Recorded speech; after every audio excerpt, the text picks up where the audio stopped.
وأصحابه وسلم. கண்ணியத்திற்கு மரியாதைக்குரிய அல்லாஹ்வின் நல்லடியார்களே, பெரியவர்களே, அருமை சகோதரர்களே, புனிதம் நிறைந்த இந்த ஈதுல் அத்ஹா என்கிற ஹஜ் பெருநாளில் ஒன்று கூடியிருக்கிற நம் அனைவரின் மீதும் அல்லாஹ் ஜல்ல ஜலாலுஹுவின் பேரருள் என்றென்றும் நிறைவாக கொடியிருக்குமாக. நம்முடைய ரகசிய வாழ்க்கையிலும் பகிரங்க வாழ்க்கையிலும் அல்லாஹ்வை அஞ்சிக் கொள்வோமாக என்ற அறவுரையை ஆரம்பமாக எனக்கும் அடுத்ததாக உங்களுக்கும் நினைவூட்டியவனாக இந்த பெருநாள் உரையை நான் ஆரம்பம் செய்கிறேன். அருமையான சகோதரர்களே, முஸ்லிம்களுக்கு இஸ்லாம் 2 பெருநாட்களை தந்திருக்கிறது. அந்த பெருநாட்களுக்கு ஈத் என்று பெயர். அரபு வழக்கத்தில் ஈத் என்று பெயர். நம்ம ஈத் முபாரக் சொல்றோம். உங்களுடைய பெருநாள் பாக்கியமானதாக ஆகட்டும் அப்படிங்கிறத அர்த்தம். ஈத் என்ற வார்த்தைக்கு திரும்பி திரும்பி வரக்கூடியது என்ற அர்த்தம். இந்த பெருநாள் வருஷத்துல 2 தடவை திரும்ப திரும்ப வர்றதுனால இதற்கு ஈத் என்று அரபியில் அழைக்கிறார். இது திரும்ப திரும்ப ஏன் வருது அப்படின்னா, நம்ம வாழ்க்கையில அது போகிற போக்குல நாம நமக்கான சில கடமைகளையும் பொறுப்புகளையும் கொள்கைகளையும் நாம மறந்துவிடக் கூடாது என்பதை ஞாபகப்படுத்துவதற்காகத்தான் இந்த பெருநாள் திரும்ப திரும்ப வருகிறது. ஒவ்வொரு பெருநாளும் நம் வாழ்க்கையில அடிப்படையான ஒரு சில செய்திகளை நமக்கு திரும்ப திரும்ப ஞாபகப்படுத்தும். இன்னைக்கு நாம முஸ்லிம் சமுதாயம் பல வகையான நெருக்கடிக்காக 1-2 அல்ல, பல வகையான நெருக்கடிகள், பல வகையான இருட்டு நம்முடைய சமுதாயத்தை பிடிச்சு நம்முடைய கொள்கை தடுமாறி கொண்டிருக்கு. ஒரு முஸ்லிமுக்கு கொள்கை உறுதிப்பாடு இருக்கு. இதுதான் என் வழி என்பதில் ஒரு தெளிவு ஒரு முஸ்லிமுக்கு இருக்கு. அவருடைய வாழ்க்கை நடைமுறைக்கு ஒரு உறுதிப்பாடு இருக்கு. நான் இப்படித்தான் நடப்பேன் இருக்கிறேன். எனக்கு சிறுநீர் வந்தால் நான் நினைச்ச மாதிரி நிக்கிற இடத்துல நான் சிறுநீர் கழிச்சிட மாட்டேன். எனக்கு இருக்கிற நடைமுறைப்படிதான் நான் சிறுநீர் கழிப்பேன் என்ற ஒரு தெளிவு ஒரு முஸ்லிமுக்கு இருக்கு. அப்ப கொள்கையில உறுதி இருக்கணும், வணக்க வழிபாடுகள்ல நமக்கு ஒரு உறுதி இருக்கணும், வாழ்க்கையில நமக்கு ஒரு உறுதி இருக்கணும். இப்படி ஒவ்வொரு விஷயத்திலும் ஒரு தெளிவான உறுதிமொழி நம்மிடத்தில் இருக்க வேண்டும். அந்த உறுதிப்பாங்கு தவறி போன காரணத்தால்தான் நாம இவ்வளவு சிரமங்களை சந்திக்கிறோம். இஸ்லாம் என்கிற இயக்கங்கள், இஸ்லாத்திற்காக போராடுகிற அமைப்புகள், இயக்கங்கள், முஸ்லிம்களுடைய வெற்றிக்காக போராடுகிற அமைப்புகள், இயக்கங்கள், போராளிகள் ஏராளமா இருக்காங்க. கொஞ்சம் நஞ்சம் இல்லை. எல்லா ஊர்லயும் எல்லா நாட்டிலையும் நான் இஸ்லாத்துக்காக உயிரை கொடுக்க தயாராக இருக்கிறேன் என்று போராடுறவங்க நிறைய இருக்காங்க. அப்படி இருந்தும் நமக்கு தேவையான வெற்றியோ வெளிச்சமோ இல்லை. அதுக்கு காரணம் என்னன்னா, நம்மில் ஒவ்வொருவரிடத்திலும் இருக்க வேண்டிய சில மாற்றங்கள் இல்லை. முஸ்லிம்கள் என்னைக்கும் அவங்க போராடி ஜெயிச்சது இல்லை. என்னைக்கும் முஸ்லிம்கள் அவங்க எண்ணிக்கையால ஜெயிச்சது இல்லை. நாம 10 லட்சம் பேர் இருந்தோம், அப்படி இருந்ததுனால நாம 5 லட்சம் பேர் ஜெயிச்சோம் அப்படிங்கிறது எந்த காலத்திலும் இருந்தது இல்லை.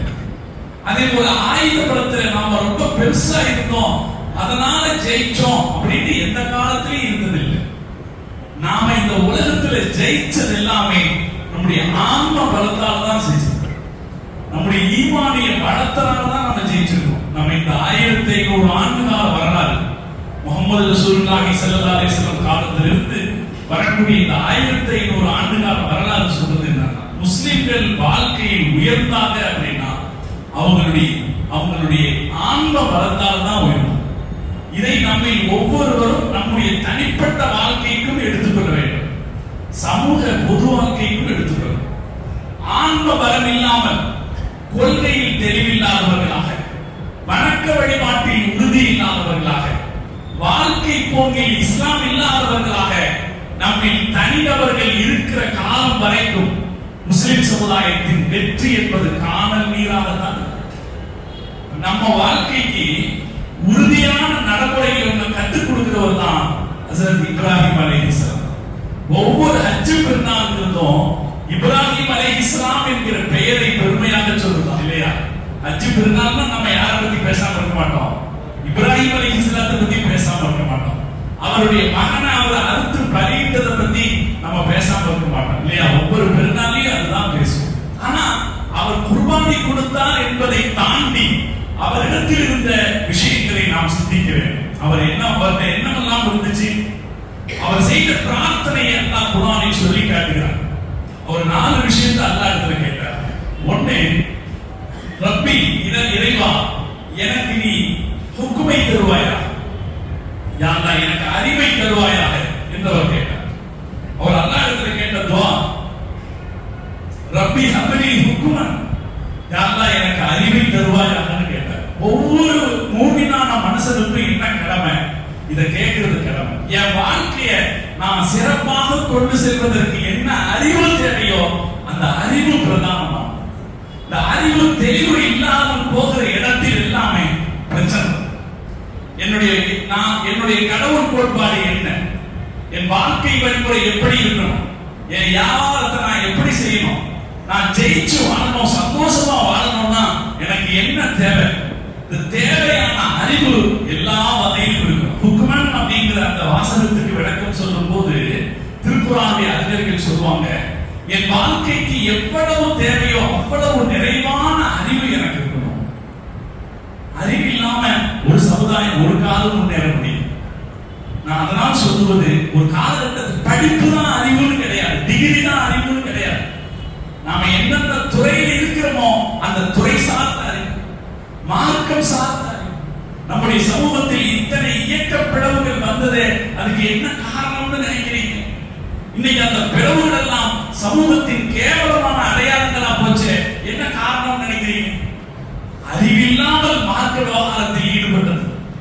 அதனால அல்லாஹ் தௌஃபீக் செய்வானாக. இப்ராஹிம் அலைஹிஸ்ஸலாமுடைய வாழ்க்கையிலிருந்து நமக்கு கிடைக்கிற பெரிய வாழ்க்கை பாடம். அவர் அல்லாஹ் இடத்துல முதல்ல கேட்டாரு, யா அல்லாஹ் எனக்கு அறிவு ஞானத்தை கொடு, நிறைந்த அறிவு ஞானத்தை கொடு. நாம இப்ராஹிம் நபியினுடைய குணமாக இதை வச்சுக்கணும். அல்லாஹ் தௌஃபீக் செய்வான்.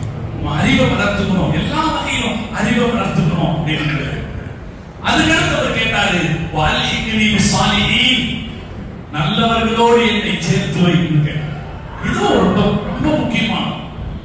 நாம எவ்வளவு பெரிய அறிவாளியாக இருந்தாலும் பத்தாது, நல்லவர்களோடு சேர்க்கை இருந்தால்தான் நாம ஜெயிக்க முடியும். ஒவ்வொரு துறையும் நம்முடைய மார்க்கமாக இருந்தாலும் சரி, வியாபாரமாக இருந்தாலும் சரி, நண்பர்கள் வட்டமாக இருந்தாலும் சரி, நல்லவர்கள் இன்னொரு அர்த்தம் இருக்கு, தகுதியானவர்கள். நாம யார் கூட சேரணும், நம்மை யார் உயர்த்துவானோ உயர்த்துகிற தகுதி யார்கிட்ட இருக்கோ அவன் கூட சேரணும். நம்ம யார்கிட்ட பேசணும், யார் நம்முடைய அறிவு வளர்ச்சிக்கு உதவுவானோ அவன்கிட்ட பேசணும். நம்ம யார்கிட்ட நட்பு வச்சுக்கணும், யார் நம்மை பண்படுத்த உதவுவானோ அவன்கிட்ட நட்பு வச்சுக்கணும். கலிசடைகளோடு, மோசமானவர்களோடு, தகுதியற்றவர்களோடு, பயனற்றவர்களோடு நாம் உறவு வைத்துக் கொள்ளக்கூடாது. இப்ராஹிம் அலைஹிஸ்ஸலாம் வாழ்க்கை பாடத்தை கற்றுக் கொடுக்கிறார். நீங்க அரபு நாடுகளுடைய இவ்வளவு பின்னடைவுக்கு என்ன காரணம்னு நீங்க நினைக்கிறீங்க? யாரெல்லாம் யார் கூடவெல்லாம் உறவு வைத்துக் கொள்ளக்கூடாதோ அவர்களோடெல்லாம் அவர்கள் உறவு வைத்துக் கொள்ளுங்க. நம்ம பார்க்கிறோமா இல்லையா? இந்த நாடுகள் அடுத்த நாடுகளுக்கு எப்படியோ அப்படிதான் நம்மளுடைய தனிப்பட்ட வாழ்க்கை.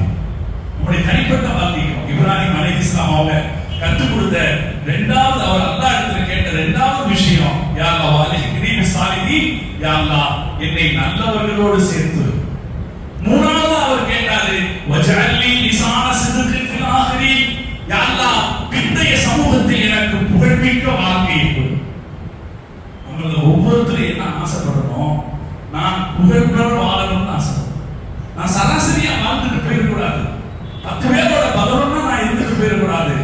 எனக்கு நான் எந்த துறையில் இருக்கிறேனோ, நான் வாழ்கிற சமூகத்தில், நான் வாழ்கிற ஊரில், எனது தெருவில், எனது மஹல்லாவில், நான் செய்கிற தொழிலில், நான் ஈடுபடுகிற வியாபாரத்தில், நான் பழகுகிற வட்டத்தில் எனக்கு ஒரு புகழ் இருக்க வேண்டும். அந்த புகழையும் அவர் எப்படி கேட்கிறாரு? இந்த உலகத்தில் மட்டும் கேட்கல, நான் மௌத்தானதுக்கு அப்புறம் எனக்கு புகழ் கிடைக்கும். அது மாதிரி நான் ஒரு புகழ்மிக்க வாழ்க்கையை அவர் கேட்டார். அது கேட்கிறார். அதுக்கடுத்து அவர் கேட்கிறாரு, வஜஅல்னி மின் வரதத்தி ஜன்னத்தின் நஈம், என்னை சொர்க்கத்தின் வாரிசாக ஆக்கு. என்னை நாலாவது பிரார்த்தனை, என்னை சொர்க்கத்தின் எவ்வளவு உயர்ந்த இலக்கு பாருங்க. இந்த உலகத்துல நான் அவருக்கு வாரிசு, நான் இவருக்கு வாரிசு என்று சொல்லிக்கொண்டு சில பேர் பெருமை அடையலாம். குடும்பத்து பிள்ளை அப்படின்னு நினைச்சு சில பேர் பெருமை அடையலாம். ஆனா அதெல்லாம் நினைக்காது, அதெல்லாம் பயன்படாது. அப்ப எதுக்கு வாரிசாகணும்? நான் சொர்க்கத்தின் வாரிசாகணும். இந்த 4 இப்ராஹிம் அலைஹிஸ்ஸலாம் கேட்ட துஆ நமது வாழ்க்கைக்கான பாடம், மிக உன்னதமான வாழ்க்கைக்கான பாடம். இந்த 4 யா அல்லாஹ் எனக்கு போதுமான அறிவு வேணும், நான் நல்லவர்களோட சேரணும் அல்லாஹ், அதுபோல நான் புகழுக்குரிய ஒரு வாழ்க்கை வாழணும், அதே போல நான் சொர்க்கத்தின் சொந்தக்காரன் ஆகணும்னு 4 துஆ இப்ராஹிம் அலைஹிஸ்ஸலாம் கேட்டாங்க. அது 4மே நம்முடைய இன்றைய வாழ்க்கைக்கு பயன்படக்கூடிய. இன்னைக்கு நாம எப்படி நம்முடைய தனிப்பட்ட வாழ்க்கையை நாம உயர்த்தி கொண்டால் நிச்சயம் சமூகத்தினுடைய மறுமலர்ச்சி ஏற்படும். இப்ராஹிம் அலைஹிஸ்ஸலாமுடைய வாழ்க்கை ஒரு பெரிய வெளிச்சம். அல்லாஹ் அதனாலதான் அதை நினைவுபடுத்த சொன்னான். அதனாலதான் நம்ம ரசூலுல்லாஹ்வுக்கு துஆ செய்யும் போது யா அல்லாஹ் நீ இப்ராஹிமுக்கு அருள் செய்தது போல எங்கள் நபிக்கு அருள் செய்வாயான்னு கேட்கிறோம். காரணம் அவ்வளவு பெரிய புகழ் வெளிச்சம் மிக்க ஒரு வாழ்க்கை. அல்லாஹ் அப்படி ஒரு வாழ்க்கையை நம் அனைவருக்கும் நசீபாக்கி தந்த புரிவார். ஈதுல் அத்ஹா என்கிற ஹஜ் பெருநாள் அத்தகைய மகத்தான செய்திகளை தரக்கூடிய, நாம் நிறைவேற்றக்கூடிய குர்பானியை அல்லாஹ் கபூல் செய்வானாக. நாம் செய்யக்கூடிய ஒவ்வொரு அமலையும் அல்லாஹ் கபூல் செய்வானாக.